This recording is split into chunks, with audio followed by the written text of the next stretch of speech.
bācis paliek nezinu karstāk. Esiet sveicināti. Mani sauc Raimonds Dunke. Šie ir Domā līdzi karstie jautājumi. Šodien pie mums ciemos cilvēks, kurš var no rīta mums pateikt, ka šodien noteikti ir līs lietus. Viņš var vakarā piesaisties pie bungām. Viņš var vakar pusē vai pa dienu novadīt kādu detektīvu šovu, pa kādam erudīcijas jautājumam un ļoti aizrauties ar laika ritējumu. Mārtiņš Špuris. Sveiks, Raimonds. Sveiciens skatītājiem. Cik foršs pieteikums. Paldies tev. Vai ne? Jauki. Jā. Kādas tev sajūtas ar to, kas mūs tuvākajā laikā šeit sagaida? Nu, ir nedaudz satraukums, jo es neesmu aso ēdienu ēdājs un arī kopumā cienītājs. Es nezinu, vai tā ir tāda gēnu lieta. Es esmu domājis par to. Bet tas ir tā kā gēnos, kad cilvēkiem patīk asi ēdieni. Un kāpēc cilvēkiem patīk asi ēdieni tā kā mocīt sevi? Es nezinu. Tev patīk asi ēdieni? Palēnām sāk iepatikties. Nu, bet Līdz ar to mēģināsim. ar kauniecisku noskaņojumu 10 jautājumu garumā. Darām. Mēs uzreiz sākam. Mēs uzreiz arī sākam. Ak, Dievs. Nē, nu, viss tas jau labi.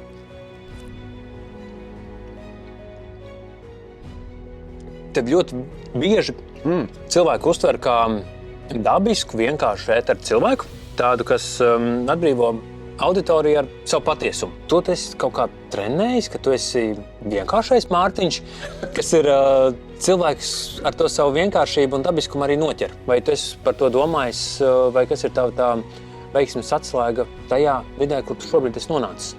Godīgi sakot, es īsti, pirmkārt, gribēju teikt ļoti garšīgi vistiņu. Tā tiešām garšīgi bija. Nebija tik traki asi, tas ir ļoti labi. Bet par to vienkāršību vai vienkāršību es godīgi sakot tiešām nezinu. Es domāju, ka tas ir kaut kāds kopums, no kurienes es esmu nācis, no cēsīm, kāda ir bijusi audzināšana, ko es esmu piedzīvojis. Varbūt kaut kas ir gēnos, bet es neesmu domājis par to. Katrā gadījumā es neesmu trenējis savu vienkāršību. Ka īstenībā man tur ir bling, un tad tāds Mārtiņš saņemies, novelc nost šo ķēdi un izej ārā. Es vienkārši. Man īsti tā nav. Tā kā es tā īsti netrenēju to. Un kas ir bijusi varbūt tā viena lieta arī no tavām pieredzēm, ko tu zini, kas tev ētera darbos varētu noderēt, kas strādātu, bet ko tu nekad neesi izmantojis? Tu domā, kādas ir, piemēram, manas prasmes? Par knifu tu, piemēram, zini, ka, ja es pateikšu, uzlikšu, piemēram, šo dziesmu vai es vadīšu šo rubriku, viņa noteikti strādās, es pievērsīšu cilvēku uzmanību, bet tu to nedarītu, jo tas neiet soli solī ar to, kāds ir Mārtiņš un tā tava, varbūt, publiskā atpazīstamā seja. Es reizēm cīnos ar mūsdienu sociālo trendiem. Tādā ziņā, ka piemēram, ir TikTok trendi, ir Instagram trendi, un cilvēkiem vajag taisīt tos reels, un tad skan mūzika, un tu dejo pie tiem trendiem, un tu zini, ka it kā tā ir daļa no trenda, un tas video, piemēram, aizies, un tad sasniegs lielāku auditoriju, varbūt tev būs vairāk sekotāju, UTT. Protams, es nevaru noliekt, ka kaut ko no tā es esmu darījis, bet kaut kāda pretestība man tajā ir, un man, lai gan es zinu, ka tas varētu strādāt, piemēram, kaut kāds tas TikTok trends, es viņu neuztaisu. Un es nezinu, vai tā ir atbilde uz tavu jautājumu, bet tas ir pirmais, kas man ienāca prātā, ka tas ir kaut kas tāds, kur es tā kā sevi nobremzēju, jo man bieži vien gribas kaut ko pa savam izdarīt. Bet, es nezinu, vai tas vienmēr strādā. Tas nonāk pie tā, ka, piemēram, ja tu kaut ko ieliec pa savam, tad tas nesasniedz auditoriju, jo vienkārši tas nav, varbūt, ne visiem tas ir tik interesanti. Priekā. Mēs varam saskandināt? Ar vistiņām? Viņš ir vienāds, protams. Ideāli. Tā. Nedaudz kļavas piesitiens. Te jau es redzu tos sarkanos, viņi uz mani skatās, tie ir tajā. Tiem ir tiem, kam būtu jāatbrīvo tavas garšas kārpiņas un arī tavs deguns, ja gadījumā tev vasarā ar viņiem ir problēmas? Es negribu būt pārāk tāds cerīgs, bet pagaidām ir labs tāds balans. Ir ok. Tava karjera radio pasaulē uzsākās ar Radio Tev Valmierā. Jā. Man liekas, 3 gadus tu tur nostrādāji. Un kas ir tās lietas, ko tev iemācīja darbs lokālākā mēdījā, ko tu varbūt esi paņēmis līdzi šobrīd, kad tu strādā lielākā radiostacijā, televīzijā? Kas ir tas, ko tev šis te lokālais saturs un negribētos teikt mazāks ēteris iemācīja, bet šis te, ko tu vari aizņemties no viņiem arī mūsdienām? Nu, īstenībā, tad, kad es strādāju, neskatoties to, ka studija bija Valmierā, mums vienmēr bija, iepriekš Radio Tev, tieši tā pati studija bija Radio Valmiera. Viņa bija konkrēti lokāls. Jā, tieši tā.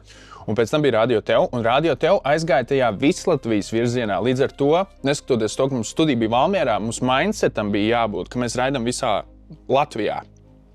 Un tāpēc nebija gluži tā, ka, piemēram, mēs runājam par Valmieras sastrēgumu. Lai gan varētu būt Valmierā kāda sastrēgumi. Valmiera jau diezgan liela pilsēta. Bet jā, mums bija tas mindsets par to kopējo Latviju tā kā pārņemt. Tāpēc es īsti nedomāju tādā ļoti lokālā ziņā. Bet tas, ko es jūtu, kā ņemot vērā, ka mums studija ir Valmierā, tur mums īsti nenāca viesi. Tagad Radio Tev ir, studija Rīgā, tur nāk viesi, tur viss notiek, tur viss ir super. Bet tajā laikā man šķiet, ka 3 gadu laikā es intervēju kādus 4 mūziķus, ja es nemaldos.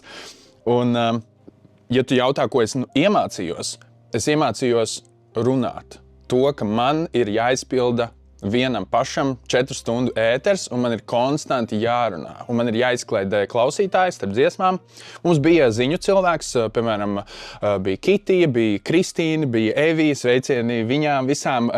Man sanāca, es ar viņām varēju parunāties, bet kopumā tas bija tā, ka tu esi tas kuģa kapteinis, un tu pārsvarā arī aizpildi ēteru. Un kurā brīdī tev galvā noklikšķēja tas klišs, ok, veči un dāmas, es esmu ētera cilvēks. Man šķiet tikai tad, kad es aizgāju no Radio Tev prom.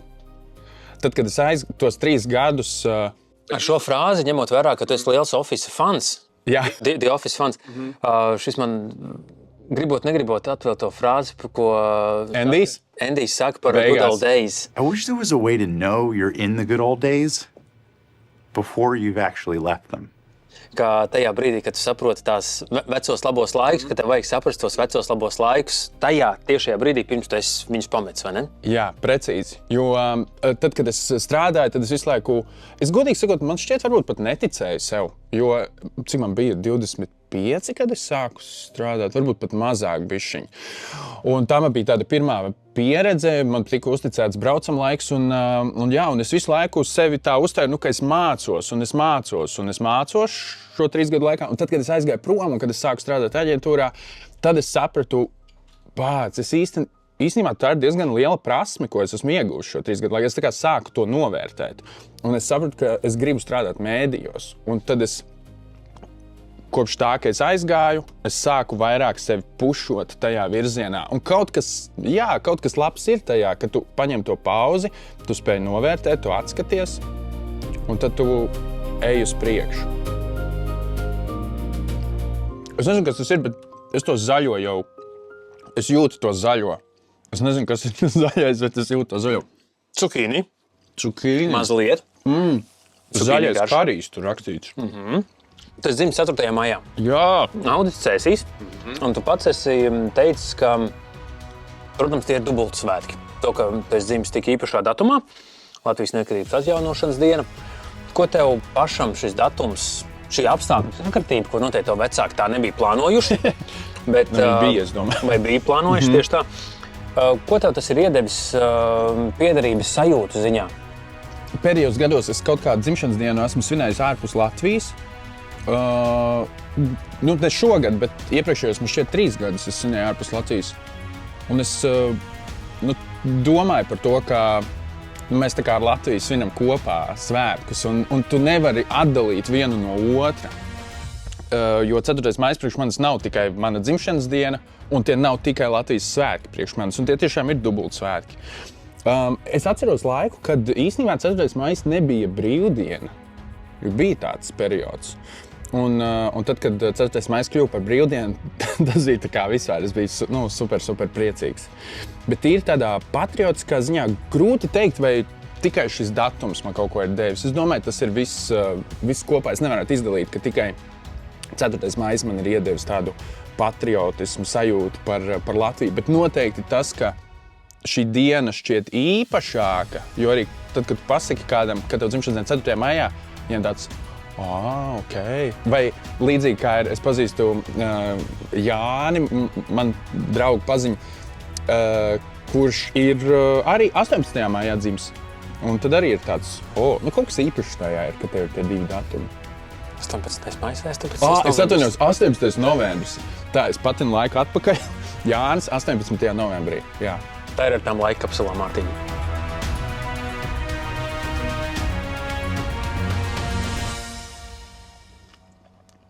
Ok. Sāk parādīties interesantāk? Es jūtu. Paliek grūtāk. Ok. Un pēc pārvākšanās uz Rīgu? Jā. Es domāju, kā būs beigās, es tur mirstu nost. Bet kā tev gāja? Jā. Pēc pārvākšanās uz Rīgu? Jā. Tu sāki strādāt aģentūrā. Jā. Vai ne?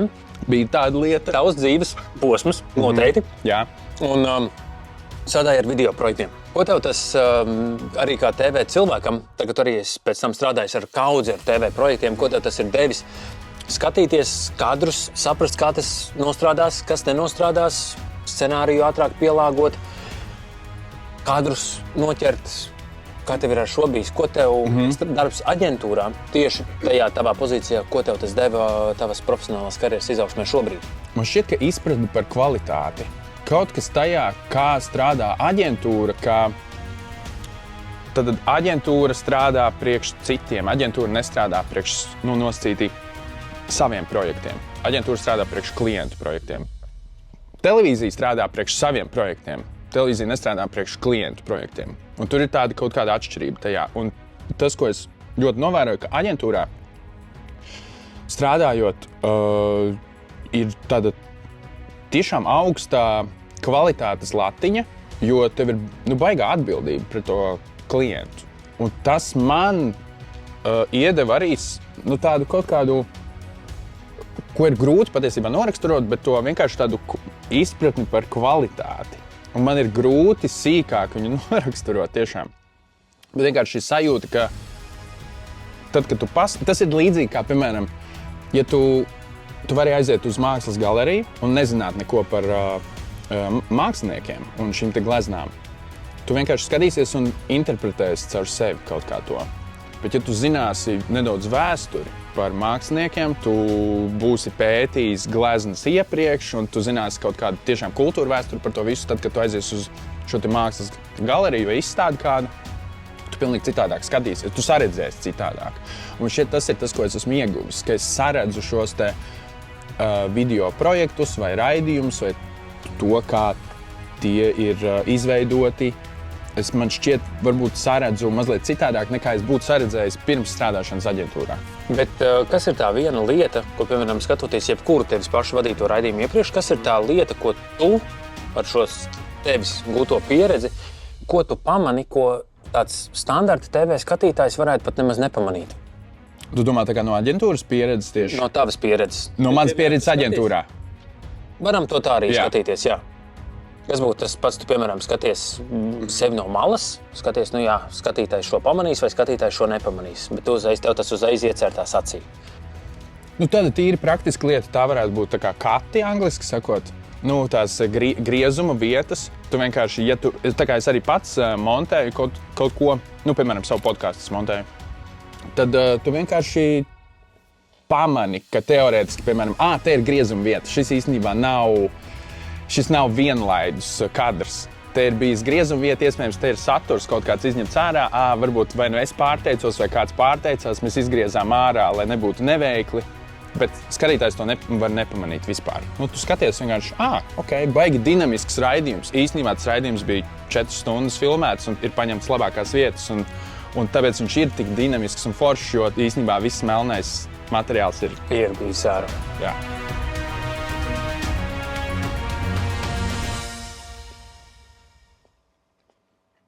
Kā ir tagad? Šobrīd priekš manis asākais bija 4. Tā vajadzētu būt. Jā, bet 5. iespējams nāks ar novēlošanos. Es nevaru saprast, bet kaut ko es jūtu. Ar tevi runājot, es nevaru nepieminēt tādu faktu no tavas, teiksim tā, vēstures grāmatas vai biogrāfijas, ko tu varbūt autobiogrāfijas, ko tu kaut kad nākotnē rakstīs. Franko. Jā. Vai ne? Franko, tu esi bijis bundzinieks. Tieši tāpatās kā Artis Varjonas karjeru sāka Nāc Dilonīt apsēdies pie bungām. RAP. Nē, RAP viņš bija solists. Nē, es zinu, jā. Un kur viņš bija bundzinieks? Bija tāda underground grupa, kā saucās Nāc Dilonīt apsēdies. Tur sāka Artis Varjonas. Franko, tu arī bija bundzinieks. Bundzinieki bieži vien ir tie cilvēki, kur nav starmežu gaismā. Bet ko tev tavai sirdī, tavai arī izaugsmei ir devusi šī lieta, ka tu esi bijis pie bungām Franko, un nevis tas, ka tu esi uz to brīdi starmežu gaismā? Daudzas lietas. Pirmkārt, sievu. Sveiciens sievai. Jā, sveiciens Kristīnai, manai sievai. Pirmkārt, sievu mēs iepazināmies grupā Franko, un tā mēs esam kopā jau 13 gadus. Tas ir diezgan ilgi. Jā, tā ir pirmā lieta. Draudzību ar šiem cilvēkiem. Tiešām ļoti spēcīga tāda saikne. Īpaši tajā laikā, kad mēs bijām ļoti aktīvi. Mēs tā kā visus savu 20 gadi gandrīz esmu pavadījis ar šiem cilvēkiem kopā. Ar Elizabeti, Kristīnu, Reini, iepriekš vēl arī Tomu. Jā, draudzība ir liels aspekts. Un īstenībā arī, ja mēs skatāmies tādā ķēdes reakcijā, protams, nekad nevar zināt, kur ceļi būtu aizveduši, bet bez Franko es nebūtu iespējams sākt strādāt Radio Tev. Jo mēs ar Franko uzstājāmies Radio Valmiera, tad, kad vēl Radio Tev bija Radio Valmiera. Es iepazinos ar Andru Jurgu, sveiciens Andrim, un Andris pēc kaut kāda laika, gada, 2, neatceros precīzi, bija ielicis šo te Facebook postu, ka viņi meklē radio personību, un tā kā mums viņš bija Facebookā kā draugs, kopš tā, tad es viņam uzrakstīju, un tā es arī nonācu, un tur bija tāda ķēdes reakcija. Un vispār būšana uz skatuves, man šķiet, ir iedevusi līdzīgi, kā mēs ar mērcītēm sākam, tā kā no vieglākās un ejam grūtāk, būt bundziniekam uz skatuves priekš manis ļoti subjektīvi, bet man bija vieglāk. Man nebija, īstenībā, tikai es uzstājos, man nebija pārāk liels uztraukums, bet tajā pašā laikā es biju uz skatuves, es varēju visus tā kā novērot, es varēju nedaudz sajust to sajūtu, kā ir, kad uz tevi visi skatās. Un man šķiet, tas man ir palīdzējis vadīt pasākumus, vadīt raidījumus un visu pārējo. Tas ir atkal kaut kas, ko tu nevari precīzi noraksturot, bet vienkārši tas angliski sakot tāds exposure skatuvē un visam tam, es domāju, tā grupas būšana ir ļoti man palīdzējusi. Un vēl viens ķēdes tāds posmiņš. Mēs ar Franko 2017. gadā uzstājāmies Supernovā ar dziesmu Up. Un tad es iepazinos ar Ilzi Jansoni un Pēteru Krievkalnu, kuri ir Buzz Division veidotāji. Buzz Division veidoja Supernovu tajā laikā. Lai gan es nezinu, vai viņi bija Buzz Division, bet Ilzi un Pēters. Un viņi bija tie, kas veidoja šovu Balss maskā. Tu skrien pat man tā, kā tev pēc scenārijas. Un šis izskatās par to, ka mēs no Liftoff mēs esam pacēlušies. Jā. Un mēs ejam uz tropiem. Pagaid, mēs aizmirsām vienu svarīgu lietu. Jā, saskandināt. Jā. Es ņemšu tāpat. Ņem tāpat? Es ņemšu tāpat. Protams. Jā. 5 sekundžu likums. Jā, tur bija kāds 15, bet tas vienalga. Manā laika kapsulā tās bija tikai 5. Tropi. Šeit vajadzētu. Te kaut kas notiek. Te ir sajūtiņas, teiksim tā. Jā. Jā. Es kaut ko gribēju īstenībā teikt. Baigi instanti, ka bāds paliek aizvien karstāk. Es gribēju teikt, ka cik instanti, kā mainās garšas nianses arī. Asums tā asums, bet nianses ir ļoti dažādas. Un kas tev šeit noķer? Te ir tiešām tas tropiskais. Man liekas, kaut kādi ananāsi vai kaut kas tāds. Karstuma līmenis 6 no 10. Pirmkārt, apsveic, mēs esam pārpusē. Es drīkst, šis ir tas brīdis, kad man vajadzētu bišķiņ, jā? Drīkst, jā. Man vajag ar tevi solidārizēties. Jā, es domāju, ka mēs varētu. Priekā. Galvenais neizmet šo glāzi. Centīšos.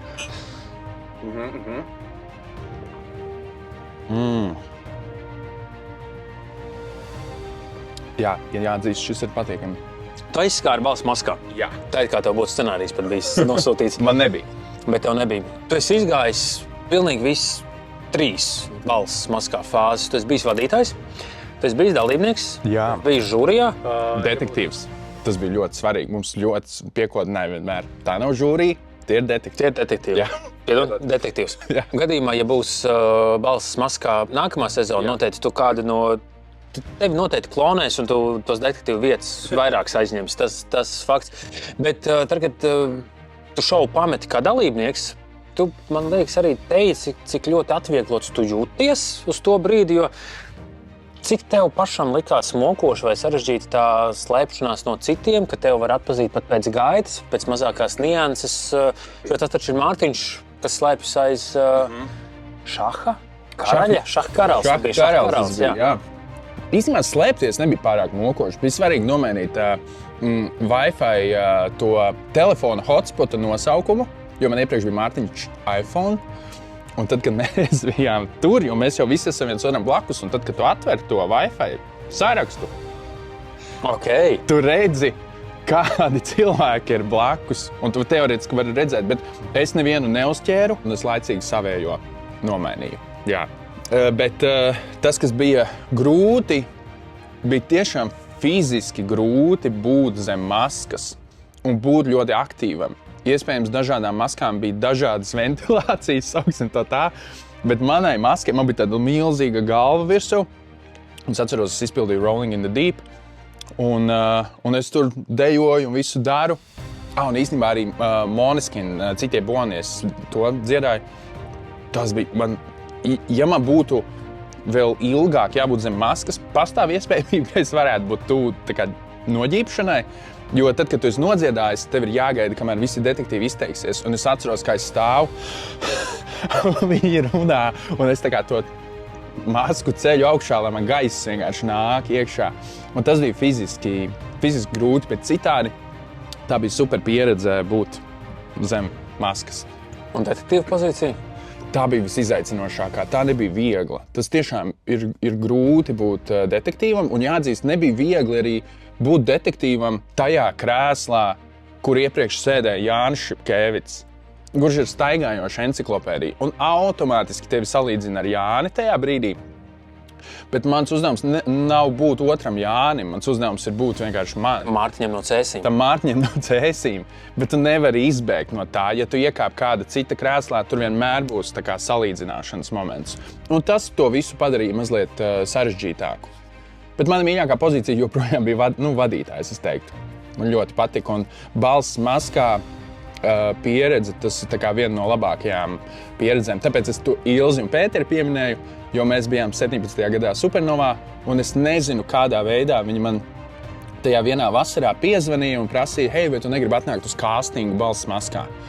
Un tas, ka man iedeva vadīt svētdienas vakara tā kā primetime šovu TV3, tas joprojām man šķiet neticami, un man tā kā tāda mūžīga pateicība ir par to. Tā kā tas ir super.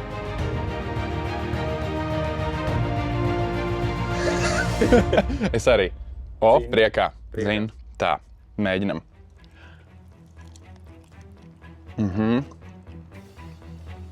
Pirmā nianse, superīga garša. Oi. Man liekas, ka mēs iezvanīs kādināsim. Kāpēc tas bija jādara? Mums bija vajadzīgs tas. But. Damn.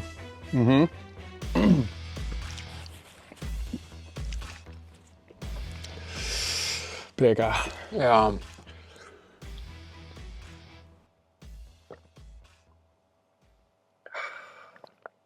Tas brīdis, kad nepalīdz. Jā.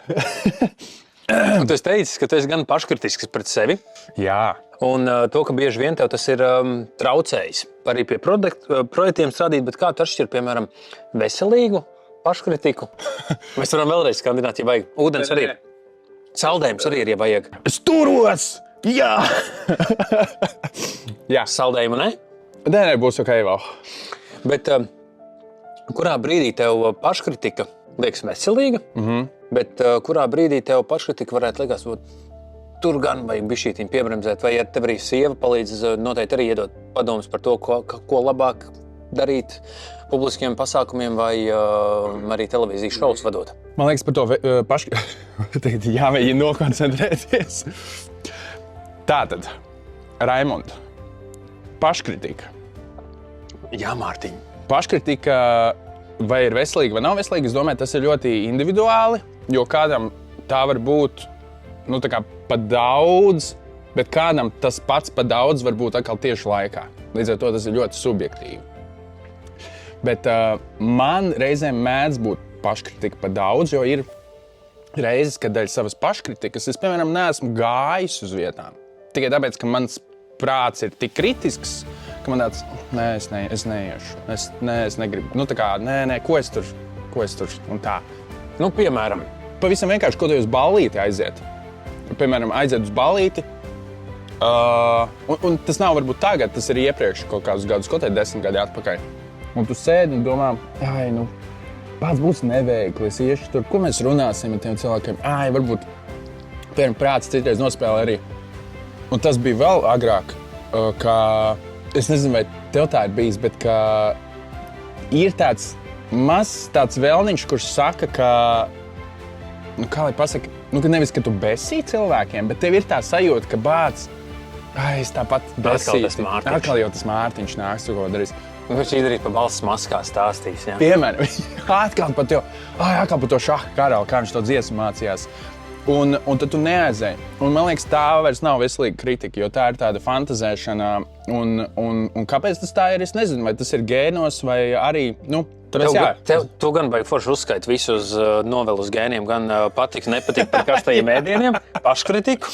Bet kā tu sev varbūt, mēģini aizbīdīt no sevis projām to paškritikas devu pēc kaut kādiem lielākiem pasākumiem? Piemēram, tu esi nofilmējis balss maskā vai jebkuru citu raidījumu, kas to būtu domājis vai novadījis kādu korporatīvo pasākumu. Kā tu varbūt noliec to savu bremzi, kad stop, es tagad neieslīgšu sevis analizēšanā, jo es taču visu izdarīju, kā nāks? Viena lieta ir, ka, piemēram, es par to runāju terapijā. Tieši nesen vienā intervijā šo arī ieminējos. Man vaicāja tieši tādu pašu jautājumu, un es arī ļoti godīgi atbildēju, ka terapija man ir iemācījusi kaut kādus tos mehānismus, kā ar to strādāt. Un reizēm, ja tev ir iekšējā kritika, piemēram, sāc mazgāt traukus, vai sāc darīt, ej pļaut zāli, ja ir tāda iespēja, vai ej skriet. Es esmu novērojis, ka nevis ruminiscēt ir tāds vārds. Iespējams. Jā. Varbūt kļūdos, varbūt nepareizi burts. Tezaurs.lv. Jā, tezaurs.lv. Bet ja tu sēdi un visu laiku prāto par to, tad tu vienkārši ieslīgsi vēl vairāk tādā, tā bumba velsies. Tāpēc vajag fiziski iet un kaut ko darīt un kaut ko mainīt. Un man, piemēram, palīdz, es sāku mazgāt traukus, man domas aiziet pilnīgi kaut kur citur. Un tad es pamazām tiek no tā ārā. Tātad tu ņem sakarpanču un es ņemu pirmo. Mēs turpinām, Mārtiņ. Mēs turpinām? Tradīcijas turpinām. Priekā. Tas, ko tu teici. Man patīk, kā tev ar katru nākamo mērķi kumos paliek arvien mazāk un mazāk. Jā, es bišķiņ mēģinu tā piesardzīgāk.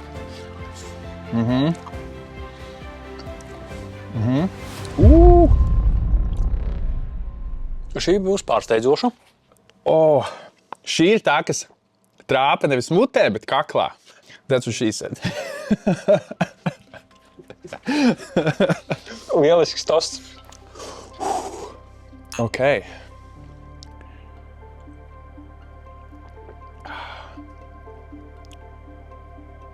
Tas ir balts.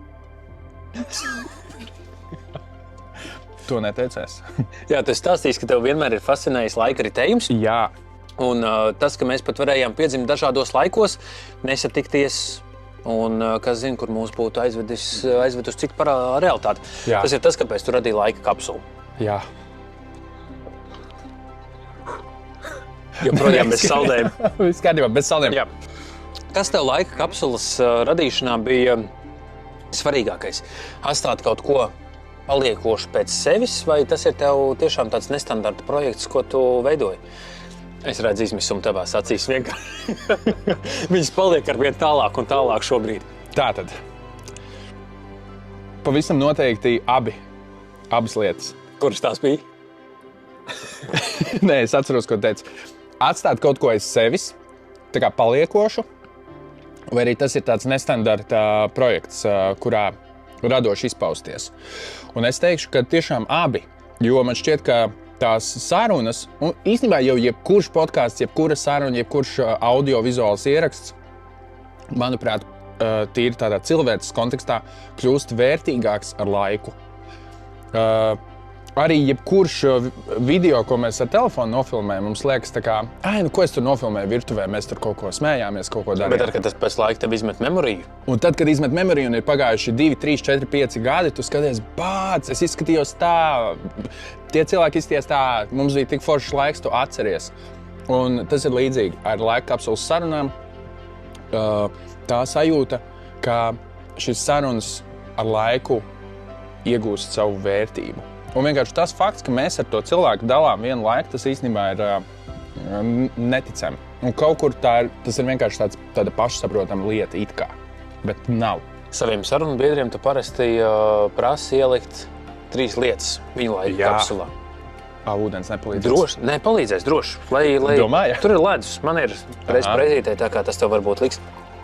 Godīgi, varbūt kādu 1, 2 serijas esmu izlaidis, bet visas laika kapsulas arī esmu noklausījies. Tā kā... Es neaplaudēju sarkastiski. Es tiešām priecājos. Tā kā, jā. Forši, paldies tev. Jā, un man liekas, ka 3 reizes tu saviem viesiem segmentā prasi ielikt viņu lietas laika kapsulā. Bet kaut kā es esmu palaidis garām, ka tu pats kaut ko reizi pa reizē varbūt tu esi līdz tā, ka tu sarunājies ar Kristīni, jo ar sievu tev ir bijuši 2 vai vairākas epizodes, tieši tā.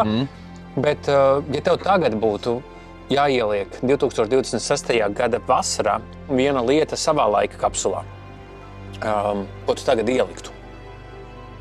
Vai tas ir grūti, Nu, kurš prasa tādu jautājumu? Kāpēc tāds jautājums ir vajadzīgs? Laika kapsulē tāds jautājums pareizs piesmīs. Es tagad velku laiku vienkārši, lai es izdomātu.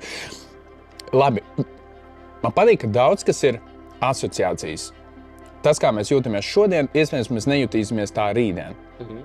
Un šajā brīdī laika kapsulā viena lieta, ko es ieliktu, būtu, jo mēs runājam par balss maskā, mans balss maskā ieraksts, kur es dziedu Måneskin dziesmu Citie boni. Jo es atceros, cik ļoti es mācījos to itāļu tekstu. Es pat tagad, jūs skrito pagine, nu labi, es negribu tālāk, bet es atceros visu to itāļu tekstu. Un varbūt, ja kāds atradīs to laika kapsulu un paklausīsies to ierakstu, domās, bet Mārtiņš arī šitā varēja. Un kaut kas tajā man šķiet interesants, tāpēc es domāju, lai iet tas ieraksts. Šobrīd, tas ir šodien. Rītdien iespējams. Man likās, ka tu ieliksi savā laika kapsulā savas mutes sāpes šobrīd, bet tas nākamajā dienā. To mēs redzēsim, kāds jutīsies tur. Paņemam varbūt kaut kādu stundiņu pauzīti starp pēdējiem 2. Nevaram? Nu tā kā 1, tad stundiņu, un tad otrs pēc 2 diennaktīm. Nākam atpakaļ. Ne? Tas tā nestrādā. Tāds nestrādā. Jūsu majestāte, sicīliešu skorpioni. Wow. Tas nav iedvesmojošs nosaukums. Es gribētu šeit turpināt ar, kā teikt, Michaels Scotts. Name of your sextape, bet... Zinot, kāds tu esi Office fans? Title of my sextape. Paga, sicīliešu skorpioni, vai tas nav iedvesmojošs? Tas nav iedvesmojošs nosaukums.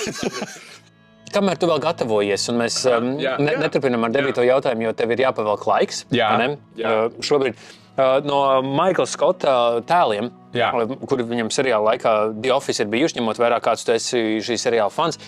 Kurš no šiem viņa personālajiem tev ir bijis tas, kas ir atstājis vislielākos nospiedumus tavās smieklu riebās? Laikam jau Prison Mike. Es teiktu Prison Mike. The mentors, they were flying all over the place. Kaut kas tajā ir ļoti smieklīgs. Not like in Harry Potter. Kaut kas viņa tajā Prison Mike tēlā ir ļoti, ļoti labs un iespaidīgs. Un runājot par laika kapsulu un The Office, man liekas, ka mūsdienās, mēs iepriekš arī ar draugiem bijām runājuši, ka mūsdienās šis seriāls vairs neietu cauri. Tā kā tas izgāja 2000 sākuma vidū, vai ne? Es par to arī esmu domājis, jo tur ir vairākas tādas vietas, kuras domāju, viņi, Protams, Fire Drill epizode ar Stanleyu, kur Maikls mēģina viņu ar mākslīgo elpināšanu celt atpakaļ, un saņemies, jo Obama ir tavs prezidents beidzot. Jā. Viens no maniem mīļākajiem, un man šķiet... Man patīk, kā tu pie 9. vistiņas esi atvēries šobrīd, garša ir nomākta, bet kā tu esi uzplaucis ar to, ka mēs runājam par The Office? Viena no manām mīļākajām vietām, frāzēm, jokiem, kas mums šķiet ārkārtīgi gudrs writing, ir 2. sezona, kur bija Ryan started the fire, un Maikls izskrien pirmais ārā. Un tad viņa runājošā galva, viņam prasa, kāpēc viņš izskrēja pirmais. Un viņš teica, kā viņš teica, es aizmirsu. Man patīk, kā tas teica, galvenais neskaties pie acīm un tu uzliec visu plauktu uz sejas. Viņš teica, ka es zinu, ka sievietes un bērni ir jāpalaiž pirmie, bet ja es palaidīšu sievietes pirmās, tad tā būs nevienlīdzība. Un I will have lawsuit on my hands. Un kaut kas man šķiet tik nenormāli asprātīgs. Medaļa tam cilvēkam, kurš izdomāja šo te joku. Iespaidīgi. Tātad, labi, tagad ir pienācis tavs parītdienas laiks. Visu, ko var izdarīt šodien, atliet uz parīti, būs 2 brīvas dienas. Perfekti, darām. Izskatās, ka es paēdu. Ok, labi. Tu to vari. Paldies.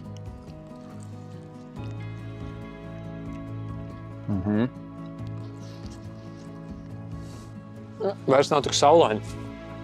Nē. Mākoņi ir pāri visā Latvijai. Lietus nāk virsū. Un manā mutē ir pērkons. Negrupa. Redz, ko čīsē. Par lietām tu arī teicis, ka tu esi perfekcionists. Vietām, vai ne? Vietām, ne visur, bet vietām tiešām. Vietām tu esi arī vēlējies, lai tavs bildinājums sievai būtu perfekts. Jā. Bet sanāca tā, ka tas bija absolūti neperfekts mirklis, kas īstenībā atrodi to visu informāciju, kur tu to atrodi? Bet laika ejot, tu saprati, ka tas radīja tas neperfektais mirklis, radīja kaut ko tik atmiņās paliekošu, ka tas kļuva par jūsu perfekto mirkli. Jā. Līdz ar to, kā tu šajos mirkļos, atrodi to jēgu šādām lietām, tādiem saviem mazajiem dzīves sīkumiem. Tev ir jāuztais tagad vēlreiz šī jautājuma īsā versija, jo es nespēju nokoncentrēties, jo es jūtu to 9. savā kaklā. Labi, lai tev kļūtu vieglāk, mēs varam saskandināt vēlreiz. Aha. Aiziet. Rēms man ir izsitis no mana atbilžu vilciena. Tātad Es turos pie tā vilciena, tu turies pie vilciena, bet es vēl neesmu izkritis. tu esi teicis, Jā. ka tu ļoti rūpīgi biji plānojis sievas bildinājumu, Jā. bildināt savu sievu, topošo sievu, toreiz vēl nelīga, bet draudzene. Bet tika radīts Es klausos, ir tik uzmanīgi. tevis plānotais, Jā. perfektais mirklis kļuva par absolūtu dizāsteru. Ne dizāsteru, bet jo Viņš nebija tā, kā es gribēju. Tas Jā. nebija tā, kā tu gribēji. Jā. Bet kā tu spēji atrast šīs te foršās dzīves lietas pēc tam, kuras tu biji izplānojis, ka tam vajadzētu notikt perfekti. Jā. Bet tas tā nebija. Bet tad, kad tu atskaties pēc tam, kad saproti bāc, ka tam, kā tu biji plānojis, tam tā nevajadzēja notikt, bet tas, kā tas notika, tas ir tas. Tā ir tā mērce. Tā ir tā dzīves mērce. Laikam ir tas kaut kāds fails manī iekšā, ka es saprotu, ka es pieņemu bieži vien apstākļus tādi, kādi viņi ir. Un, ja tā situācija ir tāda, kāda viņi ir, līdzīgi kā ar kārtīm, varbūt klišejiski, bet tu spēlē pokeru, tev ir iedalīts kārtas, jo nevar viņas mainīt.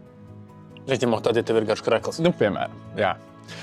Bet tas ir laikam tā ir tā atslēga, kāpēc to izdodas izdarīt, jo, ja kaut kas nesanāk, tad bieži vien es varu uz mazu mirklīti pārdzīvot, un tad ir tāds, ok, bet situācija ir tāda, kā es varu iegūt labāko no tā, kas ir šobrīd.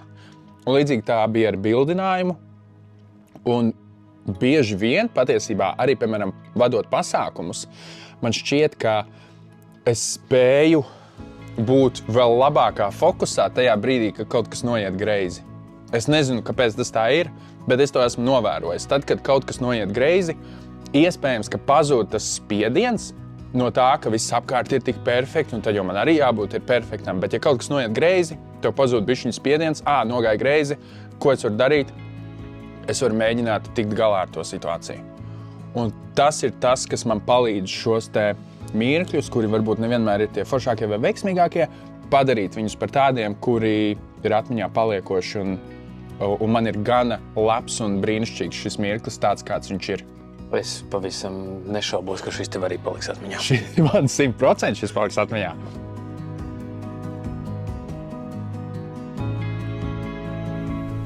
Priekā. Un kā? Jā. Nē, es gribēju. Ir karsti. Ir karsti. Nav kraktus apakšā, nevar vilkt nos. Bet runājot, joprojām 10. mērķis saldējumu nevajag? Vai šis ir tas mirklis, kad beidzot tu pateiksi, ka vajag? Spēr, redzat, kas tur rakstīts?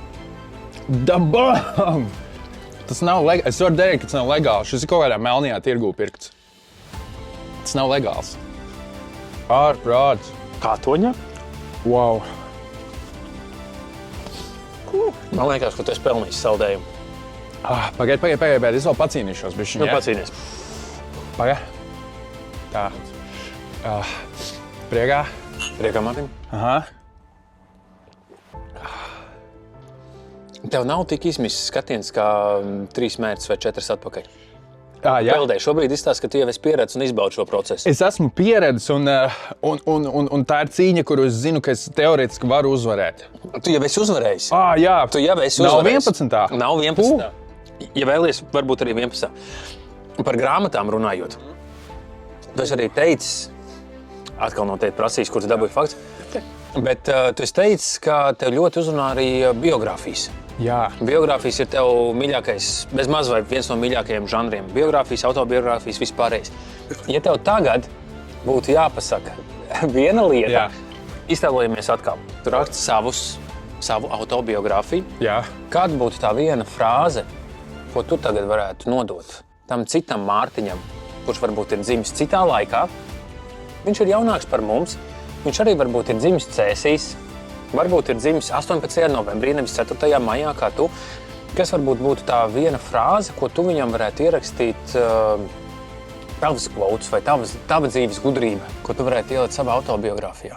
Kā nodzīvot dzīvi jēgpilnāk? Tātad. Man tev ir atbilde. Es tikai tiešām sagatavošu. Es jau zinu, ko es teikšu. Piens nekad nav garšojis tik labi. Nopietni. Tā kā gadiem. Šis ir ļoti labi. Tātad. Pavisam nesen man pienāca klāt. Tas bija lielajā koncertā Mežaparkā. Es strādāju, tur bija koris, kas arī uzstājās. Kāda ir?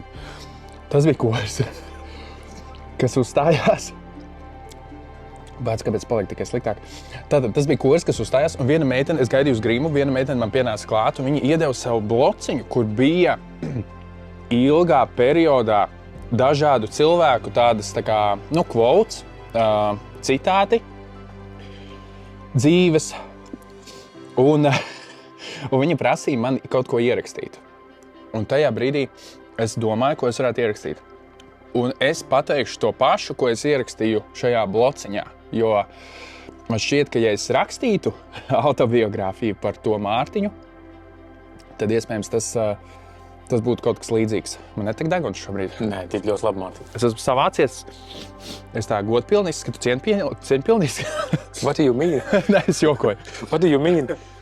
Un es neatceros, kur es to dzirdēju, jo es kaut kur to dzirdēju, bet man tas ļoti iespiedās prātā.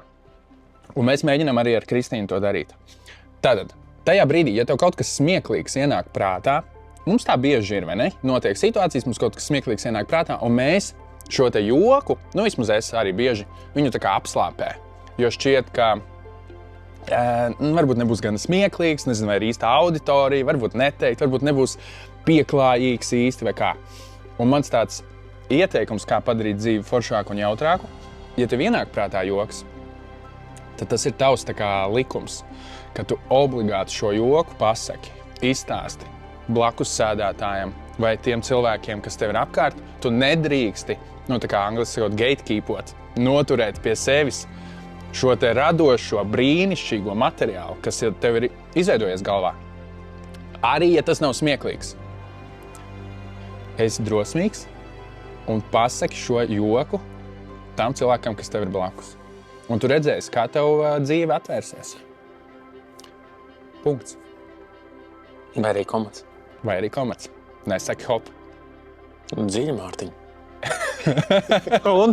That's what she said. Šī bija domā līdz karstajai jautājumu. Mārtiņš Spūris ir uzveicis domā līdz karsto jautājumu epopeju.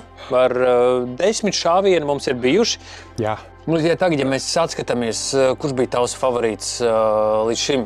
Zaļā mērcīte, trešā? Vispār man trešā garšoja. Trešā ir tāda, kur tu esi uz robežas. Ja tu esi cilvēks, kam negaršo asu ēdieni, tad tas ir uz robežas starp jau tādu asu, bet arī gana ok. Trešā bija ļoti laba. Bet tādā ikdienā pirmā perfekti pikanta un noteikti nepatīkama asa. Ļoti labi. Un tagad, protams, atvadoties mums, kas labs tavā dzīvē, kur mēs tuvākajā laikā Mārtiņu Spūri varēsim redzēt, kas tev jauns tuvākajos brīžos? Es laikam uzsvēršu to lietu, pie kuras es visnopietnāk strādāju šobrīd, un tiešām, ko es ļoti gribētu, ka tā lieta vēl sasniedz lielāku auditoriju, un tā ir laika kapsula ar Mārtiņu Spūri. YouTube, Spotify, klausieties. Epizodes iznāk kopumā reizi mēnesī, bet es ik pa brīdim strādāju pie tā, lai būtu biežāk, jo man ir cilvēki, kas atraksta, ka gribētos, lai ir biežāk. Galvenais, lai krūze netek. Raimonds ir klausījies ļoti labi. Tā ir epizode ar Jānis Kuteli, kas ir iepriekšējā. Tālūk, tā kā laika kapsula ar Mārtiņu Spūri. Iesaku. Paldies! Priekā. Un es gribēju ātri noslēgumā pateikt, paldies, ka tu uzaicināji. Man bija ārkārtīgi forša pieredze. Man, kā jau es teicu, man negaršo asu ēdieni. Šis bija izaicinājums arī man, bet es tiešām ļoti labi pavadīju laiku. Un lieliski jautājumi. Paldies tev par visu to lielo izpēti. Es ļoti novērtēju. Paldies. Paldies tev. Forši.